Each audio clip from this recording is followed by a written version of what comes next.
Содан адам және сұрады: "Я Рабби, бұлардың енді мына салт саналары, ғұрыптарының бәрі бөлек болатын болса, әртүрлі тілде сөйлесе, діндері бөлек болса, бұлар ертең дүниеде тіршілік қылғанда сенің тауқидыңды, барлығыңды, бірлігіңді қалай тауып көреді?" деді. Ей адам, мен шебер Аллам, мен оның да мәселесін шешіп қойғам.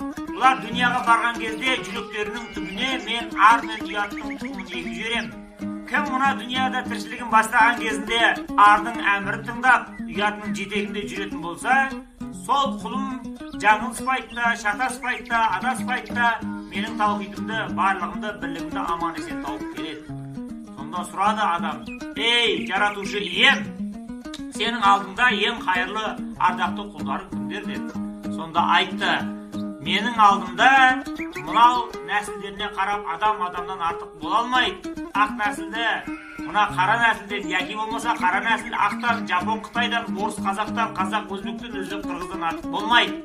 Яумала янфау малун вала банун илля ман аталлаха биқалбин салим."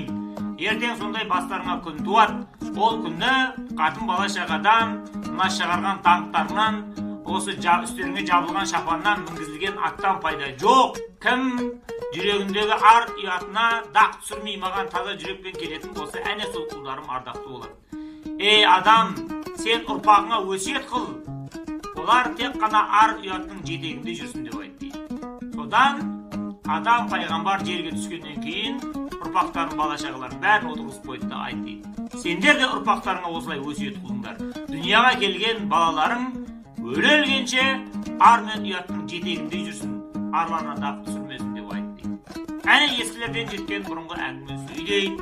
Тек кейінгі ұрпақ, алдыңғы мына ағалар бізге бір есті әңгіме айтып қалдырмады деп ренжімесін деп аз кем сөз шығарып